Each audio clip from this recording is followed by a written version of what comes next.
مفتی طارق مسعود special. تو یہ کبھی خوشبو لگا کے انشاءاللہ سوچ رہا ہوں یا تو دوبارہ جہلم چلا جاؤں. میں انجینئر سے ایک گزارش کرتا ہوں بس، کیونکہ یہ بار بار ٹاپک آتا ہے، مجھے ایک دفعہ اپنے سامنے بیٹھنے دے. میں مناظرہ نہیں کروں گا.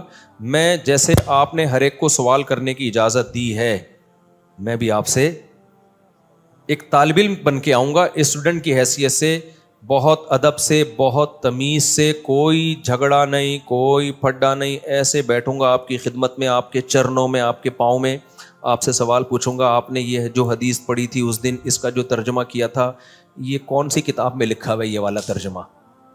سمجھ رہے ہیں؟ آپ نے جو یہ کہا تھا کہ کسی نے بھی اس حدیث کو صحیح قرار نہیں دیا، تو یہ آپ کو خواب آیا تھا، یہ کسی بزرگ نے کوئی الہام ہوا تھا، فلاں فلاں نے اس کو صحیح قرار دیا ہے، آپ نے کیسے پھینک دی؟ آپ نے جو اس دن یہ کلپ میں فرمایا تھا کہ یہ علماء دیوبند کا گڑھا ہوا عقیدہ ہے، تو یہ تو ہزاروں سال سے یہ عقیدہ چلا آ رہا ہے، تو گڑھا ہوا تو وہ چیز ہوتی ہے جو ایجاد کی ہو. تو یہ آپ نے کیسے بہت لمبی، یعنی بہت تمیز سے نا، پھینکنا کا لفظ نہیں استعمال کروں گا، کہ اتنے سوالات ہیں نا، بے ہوش نہ ہو جائے نا، میرا نام بدل دینا، بھاگ جائے گا. وہ پتہ ہے کیا کہتا ہے؟ کلپ بازی کرو. تو کلپ بازی میں پھر یہ ہوتا ہے کہ وہ ایک لمبی بحث چلتی ہے نہ ختم ہونے والی. اس کے بہت سارے، ابھی دیکھو نا کلپ بازی ہوئی ہے نا عدالتی خلا پہ، میں نے اتنا مدلل ریکارڈ کروایا، مان لیا اس نے، ایسا پی گیا، ایسا گھما دیا. اس کے اسٹوڈنٹ بھی کہہ رہے ہیں ہاں اس نے تو یہ دعویٰ ہی نہیں کیا.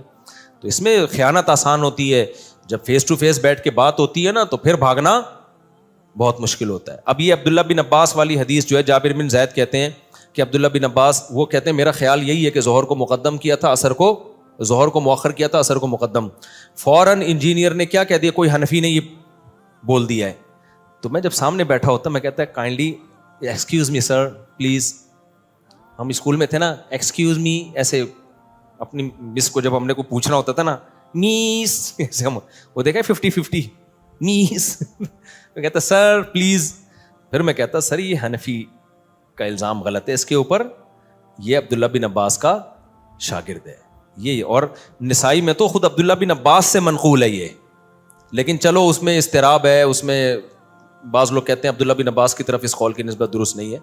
تو ایسے ایسے بلنڈر ہیں، لیکن آپ نے یعنی بالنگ بھی خود ہی، بیٹنگ بھی خود ہی، اور امپائر بھی خود ہی. ایسے میچ میں جیتنا، وہ شعر یاد کر لو بس، ہم کو دیکھ کے شرماؤ تو شرمانے کی داد بھی دیں. شاعر اپنی محبوبہ سے کہہ رہے تم ہر وقت شرماتی رہتی ہو نا، یہ کوئی شرمانا کوئی یہ اٹریکشن کا ذریعہ نہیں ہے. ہم کو دیکھ کے شرماؤ تو شرمانے کی داد بھی دیں، آئینے میں دیکھ کے خود کو شرمانے سے کیا ہوگا. یعنی تم آئینے میں کھڑے ہو کر اپنے آپ کو دیکھ کے ہی شرماتی رہتی ہو، وہاں تعریف کرنے والا کوئی بھی نہیں ہے. تو اپنے ہی منہ میاں مٹھو بننا بہت آسان ہوتا ہے. کبھی خوشبو لگا کے آپ انڈا موڑ آؤ، ہمارے سامنے بیٹھ جاؤ یا ہمیں اپنے سامنے بیٹھنے دو، پھر ہم دیکھیں گے ان دلوں میں تیل کتنا ہے، کتنا علمی کتابی ہے. دیکھیں اسلام میں 5 نمازوں کا مطلب ہی 5 وقتوں پر ہے. ایک وقت میں 2 نمازیں ایک ہی کہلاتی ہیں وہ، کیونکہ کوئی ٹینشن تو ہوئی نہیں نا پھر اس میں. تو 5 نمازوں کا مطلب 5. اور حدیث جبرائیل میں بھی ہے کہ نمازوں کے اوقات نبی صلی اللہ علیہ وسلم نے بتائے ہیں، ایک نماز دوسری نماز کے وقت میں داخل نہیں ہو سکتی. حج جو ہے وہ خلاف قیاس ہے. حج کے بہت سارے کام عقل سے اور عام روٹین سے ہٹ کے کرائے جاتے ہیں. ہمیں سلا ہوا کپڑا پہننے کی اجازت نہیں ہے، ہمیں خوشبو لگانے کی اجازت نہیں ہے، اور بھی بہت سارے کام ایسے ہیں. بال کاٹنے کی اجازت نہیں ہے، حالانکہ ناخن کاٹنے کی اجازت نہیں ہے، حالانکہ عام حالات میں تو ناخن کاٹنے کا حکم ہے. تو حج میں کچھ روٹین سے ہٹ کے کام کرائے جاتے ہیں. عبداللہ بن مسعود رضی اللہ تعالیٰ عنہ کی بخاری مسلم کی صحیح حدیث ہے. عبداللہ بن مسعود جو نبی کے سفر حضر کے ساتھی ہیں، فرماتے ہیں اللہ کے نبی نے کبھی بھی 2 نمازیں اکٹھی نہیں پڑھی ہیں سوائے حج کے موقع کے. کبھی بھی 2 نمازیں اکٹھی نہیں پڑھی ہیں آپ نے. لوگ کہتے ہیں کہ عبداللہ بن مسعود کو پتہ ہی نہیں ہوگا کہ سفر میں ہو سکتا ہے ان کے سامنے نبی نے پڑھی ہو، نبی نے یعنی جب پڑھی تھی تو اس وقت وہ سفر میں نہ ہو. تو یہ بات بھی غلط ہے. عبداللہ بن مسعود سے صحیح سند سے یہ بات بھی ثابت ہے کہ آپ نے فرمایا کہ نبی نے سفر میں 2 نمازیں اکٹھی پڑھی ہیں. ایک طرف ابن مسعود کہہ رہے ہیں کبھی بھی اکٹھی نہیں پڑھی، ایک طرف کہہ رہے ہیں پڑھی ہیں. اس کا مطلب جو پڑھی ہیں اس کا مطلب کچھ اور ہے، اور نہیں پڑھی ہیں اس کا مطلب کچھ اور ہے. جو پڑھی ہیں وہ ایسے پڑھی ہیں کہ ظہر کو مؤخر کیا آخری وقت میں پڑھا، اور عصر کو مقدم کر کے اول وقت میں پڑھا. اس طرح سے پڑھنا ثابت ہے. یہ جو بخاری مسلم کی حدیث ہے نا، اس میں اب انجینئر نے بہت بڑا بلنڈر کیا. میں آپ کو بتا رہا ہوں نا کہ مجھے وقت ملے دعا کرو. اس کو میں ایسا ایکسپوز کر سکتا ہوں الحمدللہ کہ, لیکن اس کے اسٹوڈنٹ ڈھیٹ بہت ہیں. مسئلہ ان کے ساتھ ہی ہے, اتنے بڑے بڑے بلنڈر یہ آدمی کرتا ہے. اس نے پتہ ہے کیا کیا ہے؟ دیکھو عبداللہ بن عباس کی حدیث ہے جس میں آتا ہے کہ عبداللہ بن عباس رضی اللہ تعالیٰ عنہ درس دے رہے تھے, نماز کا ٹائم جا رہا تھا, تو کسی نے کہا کہ آپ نماز پڑھائیں, تو عبداللہ بن مسعود نے اس کو ڈانٹا, عبداللہ بن عباس نے, اور عبداللہ بن عباس نے ظہر کو مؤخر کیا اور ظہر اور عصر ملا کے پڑھی ہیں انہوں نے. سمجھ رہے ہیں؟ اب عبداللہ بن عباس کے شاگرد ہیں جابر ابن زید. اچھا, احناف بھی اس کے قائل ہیں. عبداللہ بن عباس سے پوچھا گیا تو انہوں نے فرمایا نبی نے اسی طرح 2 نمازیں اکٹھی پڑھی ہیں, بغیر خوف کے, بغیر بارش کے, بغیر سفر کے, کوئی بھی عذر نہیں تھا, لیکن نبی نے 2 نمازیں اس طرح سے اکٹھی پڑھی ہیں, تو میں نے بھی اس طرح پڑھی ہیں. اب عبداللہ بن عباس کے شاگرد ہیں جابر ابن زید, ان سے کسی نے پوچھا کہ شاید اس طرح سے پڑھی ہوں کہ ظہر کو مؤخر کیا ہو اور عصر کو مقدم, یعنی دونوں نمازیں پڑھی اپنے ٹائم پر ہیں, لیکن چونکہ درس چل رہا تھا, ضرورت تھی, کبھی کبھار ایسا بھی کرنے میں کوئی حرج نہیں ہے, تو اس لیے عبداللہ بن عباس نے ظہر کو آخری وقت میں اور عصر کو اول وقت میں. تو جابر ابن زید کہتے ہیں کہ میرا بھی یہی خیال ہے. اب اس سے احناف کے موقف کی تائید ہو رہی ہے کہ کبھی اگر کوئی عذر ہو تو اول وقت میں پڑھنے کے بجائے آپ ظہر کو آخر وقت میں لے جاؤ اور عصر کو اول وقت میں لے جاؤ. تو یہ احناف کا بھی یہی موقف ہے, اس طرح سے آپ جمع کر سکتے ہیں. انجینئر نے اتنی بڑی خیانت کی ہے, اس نے کہا کہ وہاں کوئی حنفی بیٹھا ہوا تھا اور اس نے یہ تعویل کر دی کہ ظہر کو مؤخر کیا, عصر کو مقدم کیا. اور بھائی وہ جابر بن زید وہ عبداللہ بن مسعود کا شاگرد ہے, راوی ہے, وہ بتا رہا ہے. تو میں انجینئر کے اندھے مقلدوں سے پوچھتا ہوں, عبداللہ بن عباس کی ایک حدیث کا مطلب وہ ہے جو ان کے شاگرد بتا رہے ہیں, اور ایک مطلب وہ ہے جو جہلم میں 15ویں صدی کا بندہ بیٹھ کے بتا رہا ہے. تو تمہاری عقل پہ تالے پڑ گئے ہیں, تم ایسے اندھے ہو گئے ہو کہ ان کا شاگرد جو عبداللہ بن عباس کو دیکھ رہا ہے یا دیکھ نہیں رہا, ان سے ابھی مجھے پورے الفاظ یاد نہیں ہے کہ وہ ڈائریکٹ ان سے روایت کر رہا ہے یا ان کا شاگرد ہے, لیکن وہ اس پہ حنفی شافی کی کوئی چھاپ نہیں لگی ہوئی. وہ بیان کر رہا ہے کہ ایسا ہی ہوا ہوگا کہ ظہر کو مؤخر کیا اور عصر کو مقدم کیا ہے. اس کو یہ کہہ کے اس نے ٹال دیا کہ کوئی حنفی بیٹھا ہوا تھا, اس نے یہ تعویل کر لی, اور یہ سارے اندھے بیٹھے ہوئے ہیں اور کہہ رہے ہیں ہاں کوئی حنفی بیٹھا ہوا تھا, اس نے. عبداللہ بن عباس کا شاگرد جو مطلب بتا رہا ہے وہ مطلب اندھی تقلید ہے, اور انجینئر جو مطلب اپنی طرف سے تھوپ رہا ہے کہ ظہر کو قضا کر کے انہوں نے عصر میں پڑھی ہے. اگر اس حدیث کا یہ مطلب بیان کیا جائے نا, بغیر عذر بغیر وجہ کے ظہر کو عصر کے وقت پہ پڑھا ہے, تو پھر یہ عصر کی نماز کی جو حفاظت کا قرآن نے حکم دیا, حافظوا علی الصلوات والصلاۃ الوسطی, خصوصاً درمیانی نماز کی حفاظت کرو, اس کا مطلب کیا ہے پھر؟ اور وہ جو حدیث جبریل میں آتا ہے ظہر کا وقت یہاں سے یہاں تک, عصر کا وقت یہاں, یہ اس کا مطلب کیا ہے؟ جب بغیر کسی وجہ کے بھی یہ جائز ہے, تو نمازوں کی حفاظت کے بارے میں جو قرآن کی اتنی آیتیں ہیں کہ والذین هم علی صلواتہم یحافظون, ایمان والے اپنی نمازوں کی حفاظت کرتے ہیں. عبداللہ بن مسعود کہتے ہیں اس کا مطلب ہے ہر نماز اپنے ٹائم پہ پڑھتے ہیں. تو عبداللہ بن عباس اتنی بڑی غلطی کریں گے؟ اور یہی تعویل بڑے بڑے علماء نے کی ہے. اہل حدیث علامہ شوکانی اہل حدیث عالم ہیں, انہوں نے یہی مطلب بیان کیا کہ ظہر کو مقدم کیا تھا اور عصر کو, ظہر کو مؤخر کیا اور عصر کو مقدم کیا, نمازیں اپنے ٹائم پہ ہی پڑھی ہیں. لیکن اس کو احناف سے, علماء دیوبند سے, بر صغیر کے مولویوں سے اتنی چڑ ہے, بس کچھ بھی اٹھا کے انڈ سنڈ مارتا رہے گا. اب حدیث کے راوی بیان کر رہے ہیں کہ بھائی وہ اس طرح کیا ہوگا, تو پی گیا, جابر بن زید کو پی گیا اور بولا کہ کسی حنفی نے یہ تعویل کی ہے بڑی, یعنی حنفی بھی نہیں, اب کہنا تو اس کو یہ دل چاہ رہا تھا کہ انڈا موڑ کے کسی مولوی نے یہ تعویل کی ہے. تو لیکن سامنے بیٹھے ہوئے کہہ رہے یار بات جب بھی کرتا ہے ریفرنس سے کرتا ہے, بات جب بھی کرتا ہے. ابے ریفرنس اتنا بڑے دھاندلیاں ترجمے میں مار رہا ہے, تو بتاتا کیوں نہیں ہے کہ جابر بن زید یہ بتا رہے ہیں کہ ظہر کو مؤخر کیا اور عصر کو مقدم کیا. عبداللہ بن عباس کے شاگرد یہ بتا رہے ہیں کہ قضا نہیں کی ہے انہوں نے نماز. تو یہ کبھی خوشبو لگا کے انشاءاللہ سوچ رہا ہوں یا تو دوبارہ جہلم چلا جاؤں میں, لیکن ایسا ہوتا نہیں ہے, کیا کریں.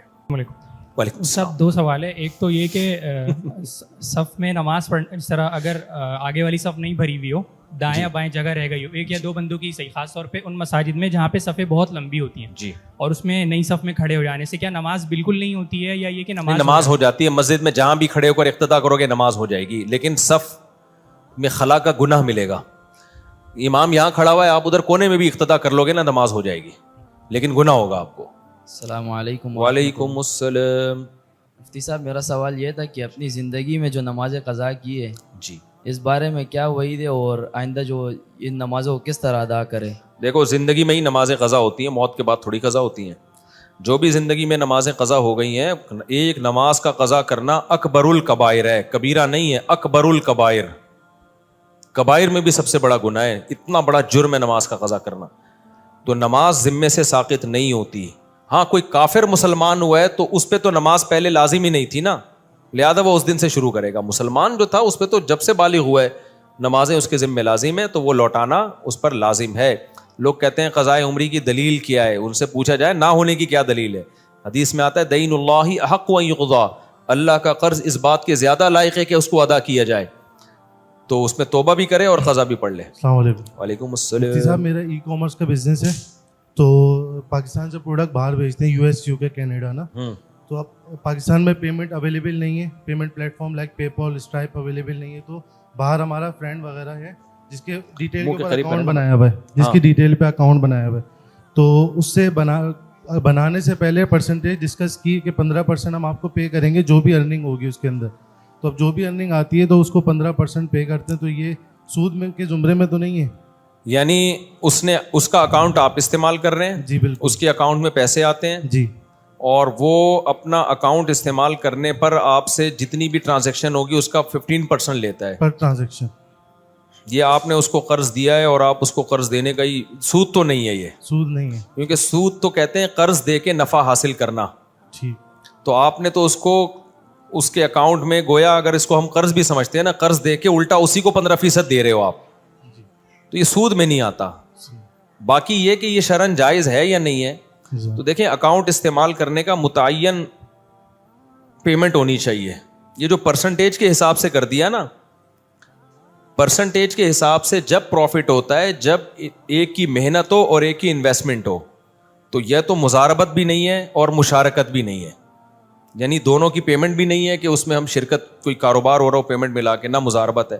تو محض اکاؤنٹ استعمال کرنے کا ایک متعین کرایہ آپ اس کو دے سکتے ہیں.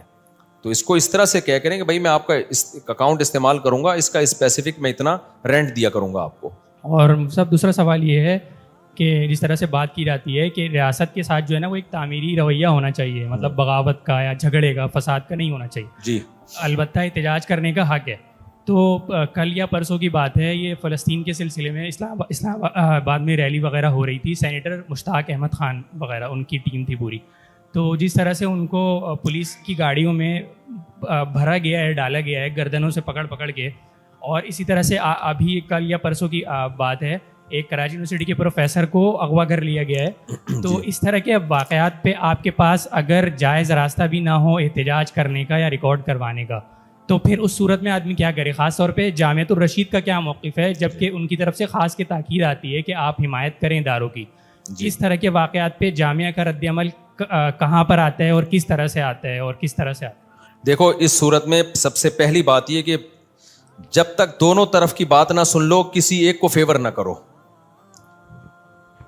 جب تک دونوں طرف کی بات نہ سن لو, کسی کو اٹھایا, گرفتار کیا, ریلی پر پولیس نے مقابلہ کیا کیا, آپ جا کے پہلے پولیس سے بھی ملو. یعنی جس نے پولیس کو آرڈر کیا ہے نا, اس سے پوچھو آپ نے کیوں کہا ہے. ہو سکتا ہے ان کے پاس کوئی ایسی ویلڈ بات ہو کہ آپ کہو کہ یار یہ بالکل ٹھیک ہے, میں فیور نہیں کر رہا. لیکن جب تک دونوں طرف کی بات سامنے نہ آ جائے نا, اس وقت دیکھو میں اکثر ایسی چیزوں پہ خاموشی اختیار کرتا ہوں. ہمارے ہاں اکثر کیا ہوتا ہے, جو سوشل میڈیا پہ متحرک لوگ ہیں, جب بھی کوئی واقعہ ہو فوراً بیان داغ دیا. میں نہیں بیان داغتا, اس لیے کہ ایک طرف کی خبر آ رہی ہوتی ہے, دوسری طرف کی نہیں آتی, یا آتی ہے تو آتھینٹک نہیں ہوتی.